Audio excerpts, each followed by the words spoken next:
ಖಂಡನಾ ಸಭೆಯಲ್ಲಿ ಭಾಗವಹಿಸಿರುವಂತಹ ಎಲ್ಲ ಜನಪರ ದುಡಿಯುವ ಜನರ ಚಳುವಳಿಗಳಲ್ಲಿ ಭಾಗಿಗಳಾಗಿರುವಂತಹ ಸಂಗಾತಿಗಳೇ, ವಿದ್ಯಾರ್ಥಿನಿಯರೇ, ನಮಗೆಲ್ಲ ಗೊತ್ತಿದೆ. ಈಗ ಅದಕ್ಕೆ ಮರ್ಯಾದೆಗೇಡು ಅಂತ ಇತ್ತೀಚೆಗೆ ಆ ಒಂದು ನರೇಶನ್ನ ಚೇಂಜ್ ಮಾಡಿದ್ದು. ಮೊದಲು ಅದನ್ನು ಮರ್ಯಾದೆ ಹತ್ಯೆ ಅಂತ ಕರೀತಾ ಇದ್ರು. ತುಂಬ ಹಿಂದೆ ನಡೆದಂಥ ಅನೇಕ ಈ ರೀತಿಯ ಹತ್ಯೆಗಳನ್ನು ಮರ್ಯಾದೆ ಹತ್ಯೆ ಅಂತೇಳಿ ಕರೀತಾ ಇದ್ದನ್ನು ನಾವು ಗಮನಿಸಿದ್ದೀವಿ. ಆದರೆ ಈಗ ಮರ್ಯಾದೆ ಹೋಗಿ ಅದಕ್ಕೊಂದು ಗೇಡು ಬಂದು ಸೇರಿಕೊಂಡಿದೆ. ಆದರೆ ಬದಲಾವಣೆ ಏನಿಲ್ಲ, ಅದು ಮರ್ಯಾದೆಯಾಗಿ ಏನೋ ನಡೀತಾ ಇತ್ತು. ಆದರೆ ಇವರೆಲ್ಲ ಸೇರಿಕೊಂಡು ಅದನ್ನು ಮರ್ಯಾದೆಗೇಡು ಮಾಡಿದ್ದಾರೆ ಅಂತ ಹೇಳಿ ಈ ಸನಾತನಿಗಳು ಪಾಪ ಒಳಗೊಳಗೇನೆ ಅವರು ಅಲುಬ್ತಾ ಇದ್ದಾರೆ. ಅವರು ನಮಗೆಲ್ಲ ಅರ್ಥ ಆಗಬೇಕು. 100 ವರ್ಷ ತುಂಬಿರುವಂಥ ಒಂದು ನೋಂದಾವಣಿ ಇಲ್ಲದಂಥ ಒಂದು ಸಂಸ್ಥೆಯಾಗಿ ಈ ದೇಶದ ಗುತ್ತಿಗೆಯನ್ನು ಹಿಡ್ಕೊಂಡು ಇವತ್ತು ನಾವು ಈ ದೇಶದ ಗುತ್ತಿಗೆದಾರರು, ನಾವು ಹೇಳ್ದಂಗೆ ನಡಿಬೇಕು ಈ ದೇಶ ಮತ್ತು ಇಲ್ಲಿನ ವ್ಯವಸ್ಥೆ ಅಂತ ಹೇಳಿ ಮೋಹನ್ ಭಾಗವತ್ ಒಂದು 2-3 ವರ್ಷಗಳ ಹಿಂದೆ ಒಂದು ಮಾತನ್ನು ಹೇಳಿದ್ದ ಆತ. ಈ ಹಿಂದೂ ಧರ್ಮದಲ್ಲಿರುವಂತಹ ಈ ಹೆಣ್ಮಕ್ಳು ಅವರು ಹಿಂದೂ ಧರ್ಮದ ಕಟ್ಟುಪಾಡುಗಳ ಒಳಗಡೆ ಇರಬೇಕೆ ಹೊರತು ಅದನ್ನು ಮೀರಿ ಹೊರಗಡೆ ಬರಬಾರ್ದು ಅನ್ನುವಂಥ ಮಾತನ್ನು ಅವನು ಹೇಳಿದ್ದ. ಅವನು ಹೇಳಿದ ಮಾತು ಇವತ್ತು ನೋಡಿ, ಅದನ್ನು ಮೀರಿದ್ರೆ ಈ ಗತಿ ಆಗುತ್ತೆ ಅನ್ನೋದೊಂದು ಎಚ್ಚರಿಕೆಯನ್ನು ಅವರು ನಮ್ಗೆ ಆಗಿಂದಾಗೆ ಕೊಡ್ತಾ ಇದ್ದಾರೆ. ಹಾಗಾಗಿ ಇವತ್ತು ಅವರು ಎಲ್ಲ ರೀತಿಯಲ್ಲೂ ಮಾತಾಡೋಕ್ಕೆ ಶುರು ಮಾಡಿದ್ದಾರೆ. ಹಿಂದೂ ರಾಷ್ಟ್ರ ಘೋಷಣೆ ಮಾಡೋದಕ್ಕೆ ಯಾವ ಸಂವಿಧಾನದ ಏನು ಅದಕ್ಕೆ ಒಂದು ಕಾರಣ ಬೇಕಿಲ್ಲ ಅಂತಲೇ ಏನು ಅವನ ಹೇಳಿಕೆ ಇತ್ತೀಚೆಗೆ ಬಂದಿದೆ. ಸೊ ಇದೆಲ್ಲ ಏನು ಹೇಳ್ತಾ ಇದೆ ಅಂತ ಹೇಳಿದ್ರೆ, ಒಟ್ಟಾರೆ ಈ ದೇಶ ಯಾವ ಹಿಂದೆ ಸೀತೆಯನ್ನು ಹೆಂಗೆ ಸುಟ್ಟಾಕಿದ್ರು, ದ್ರೌಪದಿಯನ್ನು ಯಾವ ರೀತಿ ಬಹಿರಂಗವಾಗಿ ಆಕೆಯನ್ನು ಅತ್ಯಾಚಾರ ಮಾಡೋ ಪ್ರಯತ್ನ ಅಂದರೆ ಆಕೆ ಮೇಲೆ ಇದಾಯಿತು, ಇದೆಲ್ಲ ನಿಮಗೆಲ್ಲ ಗೊತ್ತಿರುವಂಥದ್ದು. ಅದನ್ನು ಇವತ್ತು ಅವರು ಬೇರೆ ಬೇರೆ ಸ್ವರೂಪಗಳಲ್ಲಿ ನಮ್ಮ ಮೊದಲಿನಲ್ಲಿ ಬಿಟ್ಬಿಟ್ಟಿದ್ದಾರೆ. ಅದು ನಡೀತಾ ಇದೆ. ಜೊತೆಗೆ ನಮ್ಮ ಮೂರ್ತಿಯವರನ್ನು ಮಾತಾಡಿದ್ರು, ಬಸವಣ್ಣ ನೆನೆಸ್ಕೊಂಡ್ರು. ಇವರೆಲ್ಲ ಏನು ಹೇಳೋದಂದ್ರೆ ಬಸವಣ್ಣ ಕೂಡಲ ಸಂಗಮದಲ್ಲಿ ಐಕ್ಯ ಆದ ಅಂತೇಳಿ. ಅದು ಹೆಂಗೆ ಐಕ್ಯ ಆಗ್ಬಿಡ್ತಾರೆ?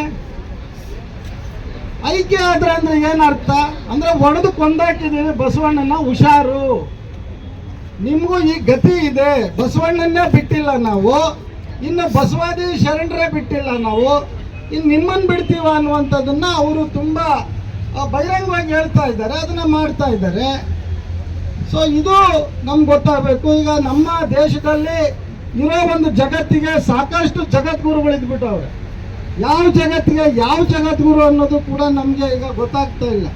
ಈಗ ಜಗದ್ಗುರುಗಳೆಲ್ಲ ಎಲ್ಲೋಗಿದ್ದಾರೆ? ಈಗ ಈ ರೀತಿ ಹತ್ಯೆ ಆದಾಗ ಯಾವ ಜಗದ್ಗುರು ಕೂಡ ಪ್ರಶ್ನೆ ಮಾಡ್ಬೋದಾಗಿತ್ತು, ಮಾತಾಡ್ಬೋದಾಗಿತ್ತು. ಸೊ ಇದೆಲ್ಲವೂ ಕೂಡ ಒಂದು ಸಹಜ ಅನ್ನೋ ಸ್ಥಿತಿಗೆ ತಂದಿಟ್ಟಿದ್ದಾರೆ. ಇದಕ್ಕೆ ಪ್ರತಿಭಟನೆ ಮತ್ತು ರಾಜಕೀಯ ಒಂದು ವಿಪ್ಲವ, ಅದು ಅಧಿಕಾರ ಹಿಡಿಬೇಕು ಅಂತ ಅಲ್ಲ, ಒಂದು ಪೊಲಿಟಿಕಲ್ ಸೆನ್ಸಿಬಿಲಿಟಿನ ನಮ್ಮ ಸಮುದಾಯಗಳಲ್ಲಿ ನಾವು ಉಂಟು ಮಾಡಬೇಕಾಗತ್ತೆ. ಇವತ್ತಿರುವ ಸರ್ಕಾರಕ್ಕೆ ಆ ಸೆನ್ಸಿಬಿಲಿಟಿ ಇದೆಯಾ ಇಲ್ವಾ ಅಂತ ನನಗೆ ಗೊತ್ತಿಲ್ಲ. ಇವತ್ತು ಸೌಜನ್ಯ ಪ್ರಕರಣದಲ್ಲಿ ಈ ಸರ್ಕಾರ ಹೇಗೆ ನಡ್ಕೊಳ್ತಾ ಇದೆ ಅನ್ನೋದು ನಮಗೆ ಗೊತ್ತಿದೆ. ಪ್ರಶ್ನೆ ಮಾಡೋಕೆ ಹೋದವ್ರನ್ನ ಯಾವ ರೀತಿ ಅವರು ಗುರುತಿಸ್ತಾ ಇದ್ದಾರೆ ಅನ್ನೋವಂಥದ್ದು ಕೂಡ ನಮ್ಮ ಕಣ್ಮುಂದೆ ಇದೆ.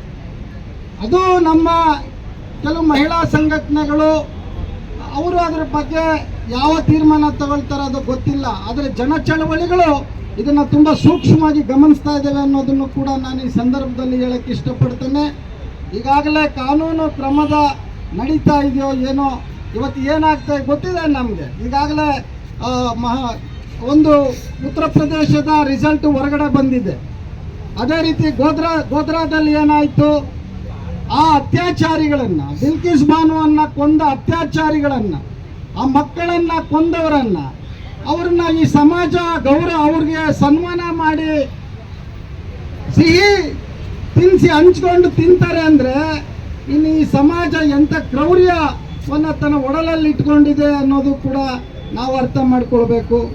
ಸೊ ಹೀಗಾಗಿ ಇವತ್ತು ಇದಕ್ಕೆಲ್ಲ ಒಂದು ನಾವು ಎಲ್ಲರನ್ನ ಸಂವಿಧಾನಾತ್ಮಕವಾಗಿ ಒಂದು ಸಂಘಟಿತ ರೂಪದಲ್ಲಿ ನಾವು ಮಾಡಬೇಕು.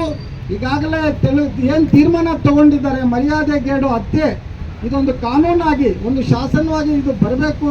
ಅದಕ್ಕೆ ನಮ್ಮ ಹೋರಾಟ ತೀವ್ರವಾಗಬೇಕು. ಇಷ್ಟು ಮಾತುಗಳನ್ನು ನಿಮ್ಮ ಮುಂದೆ ಹೇಳಿ ಅವಕಾಶ ಕೊಟ್ಟಿದ್ದಕ್ಕಾಗಿ ತಮಗೆಲ್ಲ ವಂದಿಸ್ತೇನೆ. ಜೈ ಭೀಮ್, ಜೈ ಭಾರತ್.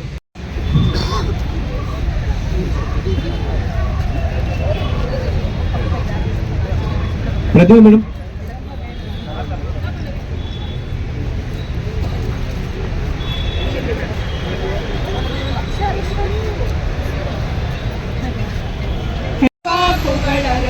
ಮುಗಿಲುದ್ದ ಬೆಳೆಯುತ್ತಿತ್ತು,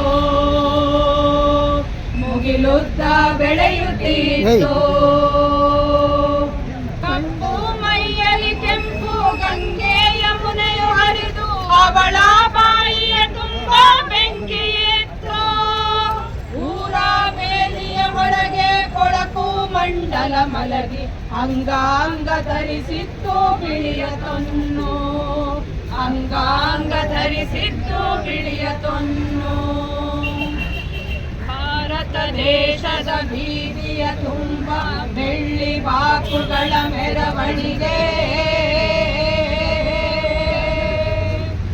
ರಕ್ತದ ಕೊಳದಿಂದೀಚೆಗೆ ತೆಗೆದ ಚಿಂದಿ ಬಟ್ಟೆಗಳ ಮೆರವಣಿಗೆ. ಭಾರತ ದೇಶದ ಬೀದಿಯ ತುಂಬ ಬೆಳ್ಳಿ ಬಾಕುಗಳ ಮೆರವಣಿಗೆ, ರಕ್ತದ ಕೊಳದಿಂದೀಚೆಗೆ ತೆಗೆದ ಚಿಂದಿ ಬಟ್ಟೆಗಳ ಮೆರವಣಿಗೆ, ಚಿಂದಿ ಬಟ್ಟೆಗಳ ಮೆರವಣಿಗೆ, ಚಿಂದಿ ಬಟ್ಟೆಗಳ ಮೆರವಣಿಗೆ, ಚಿಂದಿ ಬಟ್ಟೆಗಳ